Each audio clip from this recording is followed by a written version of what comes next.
Hi అండి అందరికీ. ఈరోజు మనం నేర్చుకోబోతున్నది 9th క్లాస్ తెలుగుకు సంబంధించి 10th లెసన్ అనమాట. మరి అది గద్య భాగం నుంచి 3rd లెసన్ అనమాట. ఈ లెసన్ నుంచి మోస్ట్ ఇంపార్టెంట్ ప్రాక్టీస్ బిట్స్ అనేవి మనం ఈరోజు ఈ వీడియోలో నేర్చుకోబోతున్నాం. మరి ప్రాక్టీస్ బిట్స్ అనేవి చూసే ముందుగా మనం ఈ లెసన్కి సంబంధించిన ముఖ్యమైన పాయింట్స్ అనేవి ఒకసారి చూద్దాం.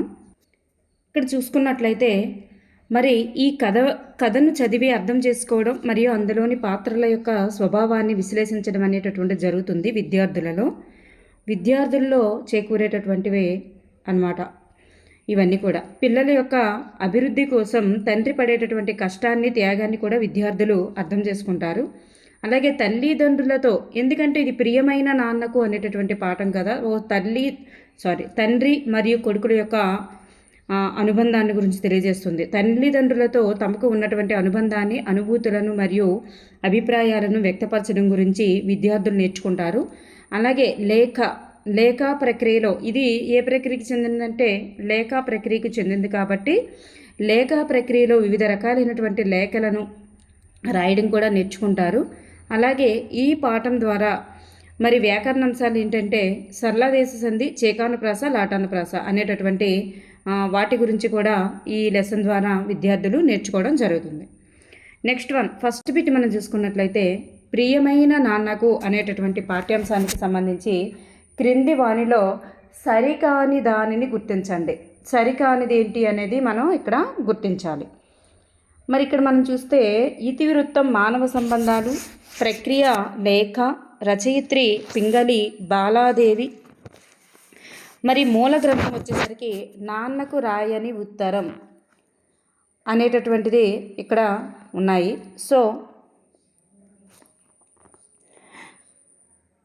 ఇక్కడ మనం చూస్తే సరికానిది ఏది అంటే ఆప్షన్ 4 అనేటటువంటిది సరికాదండి.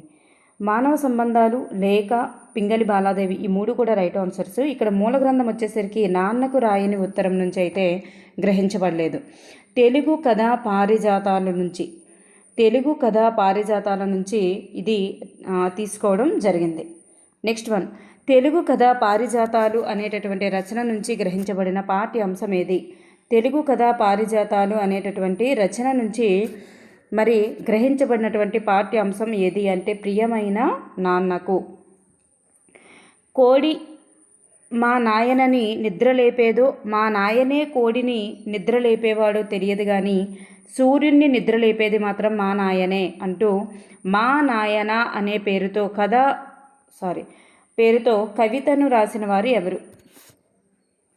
రాచపాలెం చంద్రశేఖర రెడ్డి. నెక్స్ట్ మనందరికీ అన్నం పండించి పెట్టేటటువంటి రైతు పడుతున్నటువంటి శ్రమను గురించి మా నాయన అనే పేరుతో కవితను రచించిన వారు ఎవరు? రాచపాలెం చంద్రశేఖర రెడ్డి. బాలలలో లేఖారచన పట్ల ఆసక్తిని పెంపొందించి కుటుంబ విలువలను కాపాడటం, మానవ సంబంధ బాంధవ్యాలకు ప్రాణం పోయడం ఉద్దేశ్యంగా కలిగినటువంటి పాఠ్య అంశం ఏది? ద రైట్ ఆన్సర్ ఈజ్ ప్రియమైన నాన్నకు. ప్రియమైన నాన్నకు అనేటటువంటి పాఠ్యాంశంలో ఎవరికి రాస్తున్నటువంటి ఉత్తరం గురించి తెలియజేస్తుంది. ఎవరికి రాస్తున్నటువంటి ఉత్తరం గురించి తెలియజేస్తుంది? కుమార్తె తండ్రికి రాస్తున్నటువంటి ఉత్తరం గురించి ఇక్కడ తెలియజేస్తుందన్నమాట. ఆ కూతురు ఎవరు? బాల. తండ్రి పేరేంటి? కృష్ణమూర్తి. కూతురు బాల, తండ్రి పేరు కృష్ణమూర్తి. కుమార్తె తండ్రికి రాస్తున్నటువంటి ఉత్తరాన్ని గురించి తెలియజేస్తుంది. లేఖ అనేటటువంటి ప్రక్రియకి సంబంధించి క్రింది వానిలో సరి అయినది ఏది? లేఖ అనేటటువంటి ప్రక్రియకి సంబంధించి ఇక్కడ వ్యక్తులు, సంస్థల మధ్య సమాచారాన్ని పరస్పరం పంచుకోవడానికి ఉపయోగించేటటువంటి సాధనం ఏది అంటే లేఖ. అలాగే వచన రచనలో ఒక సాహిత్య ప్రక్రియగా లేఖను పేర్కొంటారు. లేఖలను చైతన్యానికి ప్రతీకలు అని కూడా అంటారు. సో ఇక్కడ మనకి పై 3 కూడా సరి అయినవి కాబట్టి పైవన్నీ సరి అయినవి. వ్యక్తిగత లేఖలకు సంబంధించి సరి అయినవి ఏమిటి అంటే క్రింది వానిలో వేటిని వ్యక్తిగత లేఖలుగా చెప్పవచ్చు అంటే ఇవన్నీ కూడా అండి సంజీవ్ దేవ్ లేఖలు, చలం లేఖలు, నెహ్రూ లేఖలు, ఔరంగజేబ్ లేఖలు, అబ్రహం లింకన్ లేఖలు ఇవన్నీ కూడా అవుతాయి. నెక్స్ట్ వన్, శ్రీమతి పింగళి బాలాదేవి గారికి సంబంధించి సరి అయిన దానిని గుర్తించండి. శ్రీమతి పింగళి బాలాదేవి గారికి సంబంధించి సరి అయిన దానిని గుర్తించండి. మరి ఈమె తూర్పుగోదావరి జిల్లా పెద్దాపురం తాలూకా కాట్రావులపల్లెలో జన్మించారు. మరి ఈమె వృత్తి అధ్యాపక వృత్తి. తెలుగు, హిందీ, ఒడియా, బెంగాలీ భాషల్లో రచనలు చేశారు.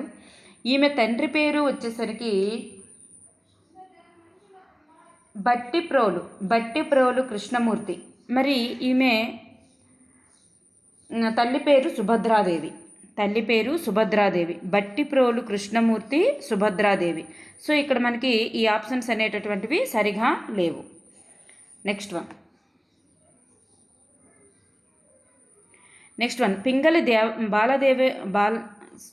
పింగళి బాలాదేవి గారు రచించినటువంటి కథా సంపుటి పేరేంటి? పింగళి బాలాదేవి గారు రచించినటువంటి కథా సంపుటి పేరు నాన్నకు రాయని ఉత్తరం అనేటటువంటిది కథా సంపుటి. పింగళి బాలాదేవి గారి యొక్క నవల ఏది? పింగళి బాలాదేవి గారు రచించినటువంటి నవల ఏది? ఆమె 2 నవలలు రచించడం జరిగింది. ఏంటి అంటే మరి ఒక చీకటి ఒక వెన్నెల అనేటటువంటిది, పొగమంచులో సూర్యోదయం. ఒక చీకటి ఒక వెన్నెల అనేటటువంటిది ఒకటి, పొగమంచులో సూర్యోదయం. ఈ 2 కూడా ఆమె రచించినటువంటి నవలలు. అయితే కుసుమ కోమలి, ప్రశ్న, గాజు బొమ్మలు, గృహప్రవేశం ఇవన్నీ కూడా ఈమె రచించినటువంటి కవితా సంపుటాలు. ఈ ఒక చీకటి ఒక వెన్నెల, అలాగే పొగమంచులో సూర్యోదయం ఈ 2 కూడా ఆమె రచించినటువంటి నవలలకి చెందుతాయి. నెక్స్ట్ వన్, ప్రియమైన నాన్నకు అనే పాఠ్యాంశంలోని పాత్రలు ఏమిటి? ఆమె పెద్ద కూతురు బాల, రెండవ కూతురు పేరు అరుణ, తండ్రి పేరు కృష్ణమూర్తి, అమ్మ సుభద్రాదేవి. సో ఇక్కడ బాల అనేటటువంటిది పెద్ద కూతురు. అర్థమైంది కదండి. సో ఇక్కడ మనకి రైట్ ఆన్సర్ ఈజ్ పైవన్నీ కూడా సరైన ఆన్సర్సే. నెక్స్ట్ వన్, ప్రియమైన నాన్నకు పాఠ్యాంశంలో కృష్ణమూర్తి గారికి ఎంతమంది సంతానం? ప్రియమైన నాన్నకు పాఠ్యాంశంలో కృష్ణమూర్తి గారికి ఎంతమంది సంతానం అంటే 2 కుమార్తెలు. పెద్ద కుమార్తె బాల, చిన్న కుమార్తె అరుణ, అలాగే ఒక కుమారుడు. నెక్స్ట్ వన్, మొన్న స్టేషన్లో చాలా బాధ అనిపించింది. మళ్ళీ భువనేశ్వరం రావడం పడదేమో అనిపిస్తుంది. నేను ఎలాగో నిగ్రహించుకున్నాను, కానీ నా జీవితం ముగింపుకు వస్తోందని అనిపిస్తుందమ్మా. ఈ వాక్యం కలిగినటువంటి పాఠ్యాంశం ఏది? ప్రియమైన నాన్నకు పాఠ్యాంశంలో కృష్ణమూర్తి భార్య బిడ్డలతో స్టూడియోకి వెళ్ళి ఫోటో తీయించుకోవడానికి గల కారణం గురించి తన కూతురి బాలకు కథ రూపంలో ఏమని చెప్పారు? అసలు ఎందుకు ఆ ఫోటో తీయించుకోవాలని కృష్ణమూర్తి గారు నిర్ణయించుకున్నారు?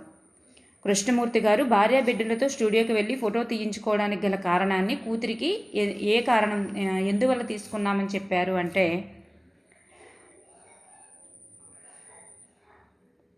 కుక్క కరవడం వల్ల ర్యాబిస్ సోకడంతో చచ్చిపోతానేమో అనే భయంతో అలా ఫోటో తీయించుకున్నారంట. కృష్ణమూర్తి గారు స్టూడియోకి వెళ్ళి కుటుంబం అంతా కలిసి ఫోటో తీయించుకోవడానికి గల కథను గురించి తనకు ఎన్ని సంవత్సరాల వయసు దాటిన తర్వాత కుటుంబానికి తెలియజేశారు? ఎన్ని సంవత్సరాల వయసు అంటే తనకు అంటే రచయితకు ఎన్ని సంవత్సరాల వయసు దాటిన తర్వాత కుటుంబానికి తెలియజేశారు అంటే, తన రచయితకు కాదు, ఇక్కడ కృష్ణమూర్తి గారికి ఎన్ని సంవత్సరాల వయసు తర్వాత మరి ఆ కుటుంబానికి తెలియజేశారు అంటే 70 ఏళ్ళ తర్వాత. కృష్ణమూర్తి గారికి ఆల్ ఇండియా రేడియో నాటకాల పోటీలో ఫస్ట్ ప్రైజ్ తీసుకువచ్చినటువంటి నాటకం ఏది? కృష్ణమూర్తి గారికి ఆల్ ఇండియా రేడియో నాటకాలలో ఫస్ట్ ప్రైజ్ తీసుకువచ్చిన నాటిక ఏది అంటే రిక్షా తాత. కృష్ణమూర్తి గారు రిక్షా తాత నాటకంలో దేనిని గురించి రాశారంటే తాత కూడా వాళ్ళ మనవలికి కోవా బిళ్ళలు తేవడం గురించి. తాత కూడా వాళ్ళ మనవలికి కోవా బిళ్ళలు తీసుకురావడం గురించి. ప్రియమైన నాన్నకు పాఠ్యాంశంలో తన కూతురు అయినటువంటి బాలకి కృష్ణమూర్తి గారు 15 ఏళ్ల వయసు వచ్చేలోపే ఏ పుస్తకాలను చదివించేశారు? 15 ఏళ్ళు వచ్చేసరికి రచయిత గారికి వాళ్ళ నాన్నగారు ఏ ఏ పుస్తకాలు చదివించేశారు అంటే ఇవన్నీ కూడా అండి. ఠాగూర్, శరత్, బంకిం బాబుల యొక్క అనువాదాల గురించి, చలం కొడవటిగంటి గారి యొక్క కథల గురించి, రామాయణం, భారతం, భాగవతం గురించి ఇవన్నీ కూడా నేర్పించేశారన్నమాట, చదివించేశారు. ప్రియమైన నాన్నకు పాఠ్యాంశంలో తన కూతురు అయినటువంటి బాలకి కృష్ణమూర్తి గారు 20 ఏళ్ల వయసు వచ్చేలోపే ఏ ఏ పుస్తకాలను చదివించేశారు. 15 ఏళ్లలోపు వచ్చేసరికి అవి చదివించారు. 20 ఏళ్లలోపు వచ్చేసరికల్లా ఇవన్నీ చదివించారండి. పెర్ల్ బుక్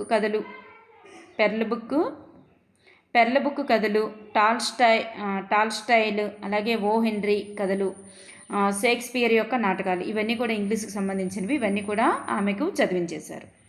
కృష్ణమూర్తి గారు రాసినటువంటి ఏ నవలను గురించి తన పెద్ద కూతురు బాల అచ్చువేయకముందే నేను చదివేదాన్ని అని తెలియజేశారు. ఏ నవల అచ్చువేయకముందే ఆమె బాలగారు చదివేసేవారు. పతివ్రత అనేటటువంటి పతివ్రత అనేటటువంటి నవల అచ్చువేయకముందే ఆమె చదివేదాన్నని తెలియజేశారు. నెక్స్ట్ వన్, ప్రియమైన నాన్నకు పాఠ్యాంశం నాకు సంబంధించి సరి అయినది ఏమిటి? మరి ఇక్కడ చూస్తే కృష్ణమూర్తి గారు అడిషనల్ కలెక్టర్గా రిటైర్ అవ్వడం జరిగింది. కృష్ణమూర్తి గారు స్వయంకృతులైనటువంటి మనీషి అంటే సెల్ఫ్ మేడ్ మ్యాన్గా తయారయ్యారు. అలాగే వాళ్ళ పిల్లలు కూడా అలాగే ఉండాలని కోరుకున్నారు. కృష్ణమూర్తి గారికి మరియు వారి పిల్లలకి కూడా పుస్తకాలంటే ప్రాణం. సో ఇక్కడ మనం చూస్తే పైవన్నీ కూడా సరి అయినవి. ప్రియమైన నాన్నకు పాఠ్యాంశంలో తన పెద్ద కూతురు అయినటువంటి బాల తన తండ్రికి 8వ పుట్టినరోజు నాడు ప్రియమైన నాన్నకు అనేటటువంటి లేఖను రాసింది. 8వ పుట్టినరోజు నాడు ప్రియమైన నాన్నకు అనేటటువంటి లేఖను రాసింది. చాలా ఇంపార్టెంట్ అండి ఇది.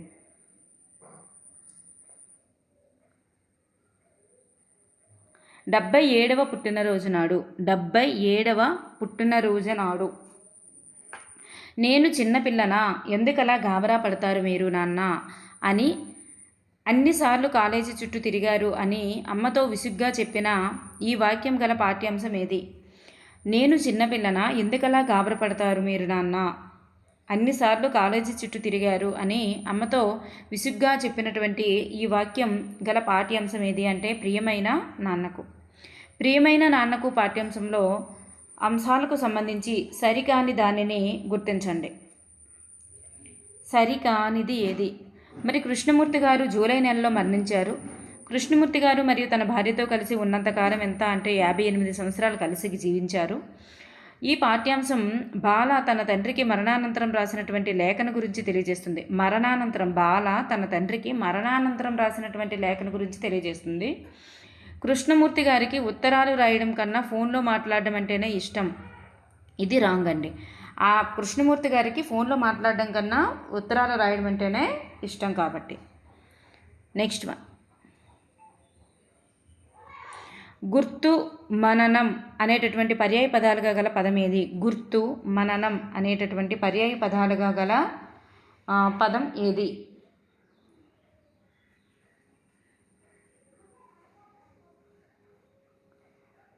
ద రైట్ ఆన్సర్ ఈ జ్ఞాపకం.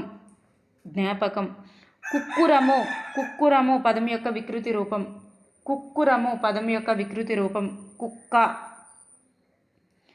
ఈ క్రింది ప్రకృతి వికృతులకు సంబంధించి సరికాని జత ఏది? శ్రీ అంటే సిరి, క్షేమము, సేమము, అలాగే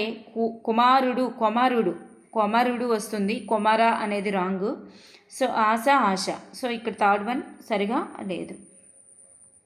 ఈ క్రింది సందులకు సంబంధించి సరిగా విడదీయబడనిది ఏది? సరిగా విడదీయబడనిది. ఇక్కడ ఉత్తరములు అని రాకూడదు, ఉత్తరాలు అని రావాలి. ఉత్తరాలు అంటే ఉత్తరము ప్లస్లు, జ్ఞాపకము ప్లస్లు,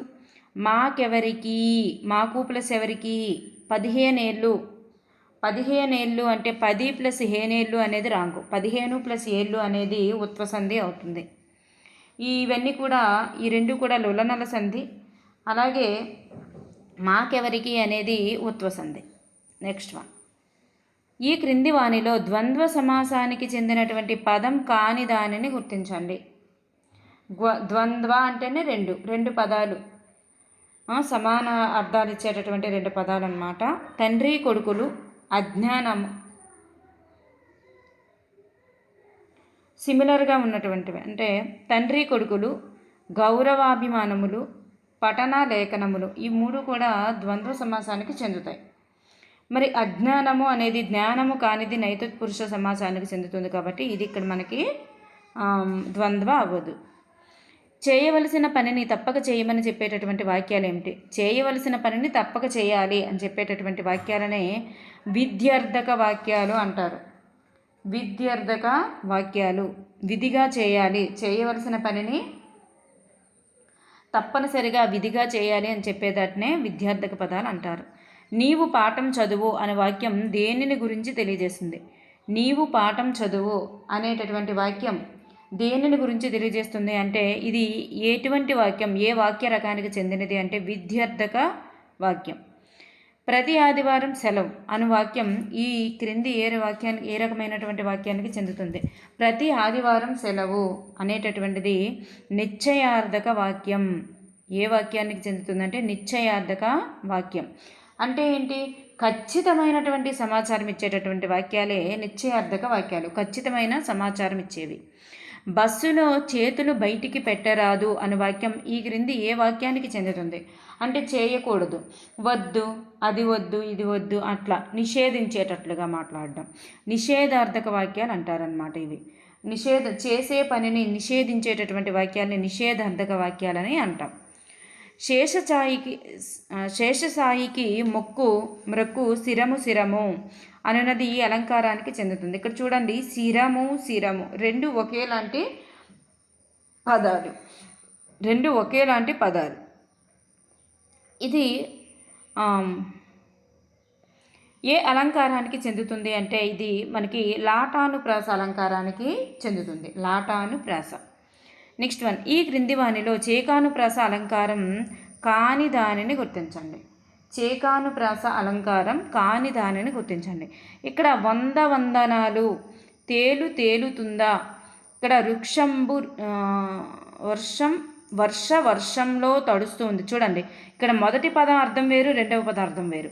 ఇక్కడ రెండు పక్కపక్కనే హల్లు జంట అనేది రెండు పక్కపక్కనే వచ్చిన విభిన్న అర్థాలు వచ్చాయనుకోండి. విభిన్న అర్థాలు వస్తే చేకానుప్రాస, ఒకే అర్థాన్ని ఇస్తే లాటానుప్రాస అనమాట. ఇక్కడ విభిన్న అర్థాలు వచ్చాయి కాబట్టి ఇది చేకానుప్రాసకు చెందుతుంది. మరి థర్డ్ వన్ వచ్చేసరికి మధుర ఫలంబులిచ్చు వర్షంబు, ఇది ఒకే అర్థాన్ని ఇచ్చింది కాబట్టి ఇది మనకి లాటానుప్రాసకు చెందుతుంది, చేకానుప్రాస అయితే కాదు.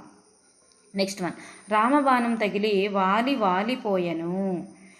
ఇక్కడ వాలి అనేది వేరు అర్థాలు ఇస్తున్నాయి, విభిన్న అర్థాలు ఇస్తున్నాయి కాబట్టి ఇది మనకి చేకానుప్రాస అలంకారానికి చెందుతుంది. కొడుకుల్ పుట్టరటంచు నేర్తు రవివేకుల్ జీవన భ్రాంతులై అనేటటువంటి పద్యం ఈ శతకంలోనిది. ఇది ఏ శతకంలోనిది అంటే దూర్జటి రచించినటువంటి శ్రీకాళహస్తి శతకంలోనిది. దూర్జటి రచించిన శ్రీకాళహస్తి శతకంలోనిది. నాన్న ఎందుకో వెనుకబడ్డాడు అనే కవితను రచించిన వారు ఎవరు? నాన్న ఎందుకో వెనుకబడ్డాడు అనేటటువంటి కవితను రచించిన వారు ఎవరు? ప్రకాశ్ నాయుడు. ఎవరు అంటే Prakash Naidu. Thank you for everyone.